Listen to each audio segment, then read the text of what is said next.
हाँ, please pay attention to me. सारे students हमारी ओर ध्यान दीजिए।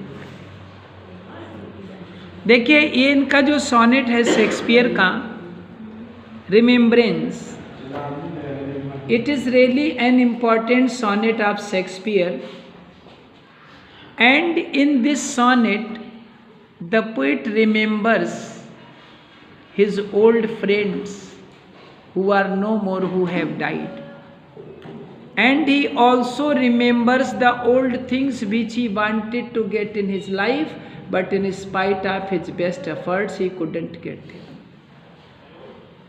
और ये सोनेट आप लोगों के लिए हम बता भी चुके हैं, फिर भी बता दें। ये इन्होंने जो है, इनके जो पैट्रॉन हैं, इनके जो पैट्रॉन थे शेक्सपियर के, हाँ, ये आपके Earl of Southampton. It is believed that this sonnet has been addressed, ठीक है, either to Earl of Southampton और हेनरी रॉथस्ले। हाँ, हेनरी रॉथस्ले या अर्ल ऑफ साउथहैम्पटन, इन्हीं के लिए सोनेट एड्रेस किया गया, ठीक है। ध्यान से सुनिएगा। कवि कहते हैं, शेक्सपियर कहते हैं कि when to the sessions of sweet silent thought. Session आप समझते हैं, sitting of the court. Sweet and silent यानी जब मैं मधुर और शांत विचारों का दरबार लगाता हूं, जब मैं मधुर और शांत विचारों का दरबार लगाता हूं। क्या मतलब? व्हाट शेक्सपियर वांट्स टू से, whenever he is in peaceful and pensive mood, जब बिल्कुल शांत होते, क्लियर? तो when to the sessions of sweet silent thought, जब मैं मधुर और शांत विचारों का दरबार लगाता हूं, अर्थात जब मैं शांत चित्त होकर के बैठता हूं। I summon up remembrance of things past, तो मैं अतीत की जो चीजें हैं उनकी स्मृति को उस दरबार में, उस कोर्ट में बुलाता हूं, क्लियर? यानी जब मैं स्वीट और साइलेंट विचारों का एक कोर्ट, एक दरबार लगाता हूं, तो उस दरबार में मैं अतीत की चीजों की स्मृतियों को बुलाता हूं। मतलब क्या है? The poet says that whenever he is peaceful, whenever he is pensive mood, he remembers the things of the past. Clear? I sigh, फिर मैं गहरी सांस लेता हूं। क्यों? The lack of many a thing, बहुत सी चीजों की कमी पर मैं गहरी सांस लेता हूं। I sought, जिन्हें मैं पाना चाहता। Shakespeare says that in past time he wanted to achieve many things, but he could not achieve them. So when he remembers those things, he becomes sad.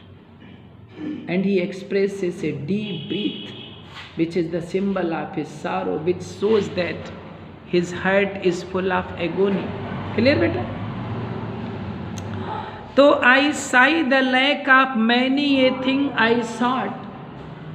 मैं दुख प्रकट करता हूँ, एक दुख के साथ गहरी सांस लेता हूँ उन चीज़ों की कमी पर जिन्हें मैं पाना चाहता था और पा नहीं सका। एंड विद ओल्ड वोज, और पुराने दुखों के साथ न्यू वेल, नए दुख स्टार्ट हो जाते हैं। वो पुराने दुख जो पहले आ चुके थे उनको याद करके फिर मैं नया दुख प्रकट करता हूँ कि डियर टाइम्स बेस्ट, कि समय के साथ साथ कितने कीमती मित्र, कितनी कीमती चीजें सब नष्ट हो गई। क्लियर? समय के साथ साथ कितनी चीजें नष्ट हो गई, यानी bestest of happy moments of life with the passage of time. Time is really the most powerful thing, it has the power to destroy everything. समय में बहुत शक्ति होती, ऐसा कहा भी जाता है कि दुनिया की सबसे शक्तिशाली अगर कोई चीज है तो दैट इज द टाइम, वो समय। क्लियर बेटा? और जब मैं ये सोचता हूं पुरानी चीज़ें याद करता हूँ तो क्या होता है, then can I drown an eye, तब मेरी आँख भर आती है, मैं रोना शुरू कर देता हूँ। अनयूज्ड टू फ्लो, जबकि मैं रोने का आदी नहीं हूँ, आंसू बहाने का आदी नहीं हूँ, लेकिन फिर भी Shakespeare says that he is not accustomed to weeping, but when he thinks about the past friends, when he thinks about the past things which are no more, he begins to weep. तो then can I drown an eye, फिर मेरी आंख भर आती है unused to flow, जबकि मुझे रोने की आदत नहीं है। किसके लिए मैं रोता हूँ? फॉर प्रीशियस फ्रेंड्स, अपने उन कीमती मित्रों के लिए रोता हूँ। हिड, जो छिप गए हैं, इन डेथ्स डेटलेस नाइट, मौत के असीमित अंधकार में जो मेरे मित्र छिप गए हैं, उन मित्रों के लिए मैं रोता हूँ, चीखता हूँ, चिल्लाता हूँ। And weep afresh love's long since cancelled woe, मैं उस प्रेम के दुख पर भी रोता हूँ जो प्रेम बहुत समय पहले कैंसिल हो गया था। उस पुराने दुख को एक नए दुख के साथ में रोता हूँ। And moan the expense of many a vanished sight, expense means vanished means गायब हो जाना। और मैं उन दृश्यों पर, उन लोगों पर, उन चीज़ों पर भी रोता हूँ जो मेरे लिए बड़ा कीमती थे और जो अब खत्म हो चुके। Then can I grieve at grievances far gone, फिर मैं उन शिकायतों, तकलीफ़ों पर दुख प्रकट करता हूँ जो अब खत्म हो चुकी, जा चुकी। क्लियर बेटा?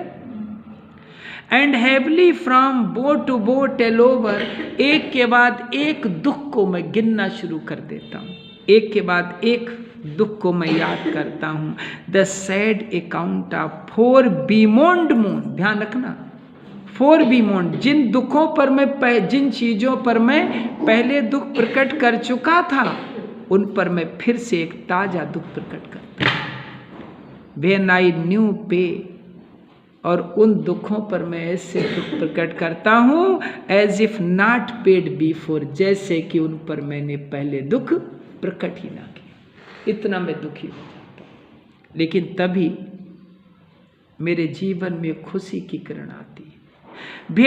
But if the while I think of thee dear friend, लेकिन हे मेरे मित्र, जब मैं इतना दुखी होता हूँ और मैं जब तुम्हें याद कर लेता हूँ, जब मैं अर्ल ऑफ साउथहैम्पटन को याद कर लेता हूँ, तो ऑल लॉसेस आर रिस्टोर्ड, तो मुझे लगता है कि मेरे सारे दुख रिस्टोर हो गए। एंड सारोज इन, और मेरे दुख जो हैं वो खत्म हो गए। देखिए, this is really the most important sonnet. William Shakespeare says that whenever he is in thoughtful mood, whenever he is in silent mood, whenever he is in pensive mood, he begins to remember the things of the past. When he remembers the things of the past, he realizes that there are many things which he does not have. There are many things which he wanted to achieve in past time, but at present time he does not have those things. And then he becomes very much sad. He realizes that with the passage of time, many things have disappeared, many dear and near friends have died. And then he begins to weep, though it is not his habit to weep, but he weeps for those friends who have died, who are no more, and he also weeps for that sorrow of love which he got, being disappointed in love, that is related to past. He says that he weeps all for those people, those things which have gone, which have vanished. He expresses sorrow over the past grievances. He begins to remember one sorrow after another. He expresses sorrow second time over those things which have been already expressed sorrow. And he begins to express sorrow in such a way as if he had never expressed sorrow over those things. So the poet is very much sad, but at the same moment he remembers his dear friend. The memory of his dear friend, as soon as comes in his mind, he becomes somewhat happy, and he realizes that all his sorrows have come to an end. All his losses have been restored. Clear? Reading लगा के देखिए, कोई अगर problem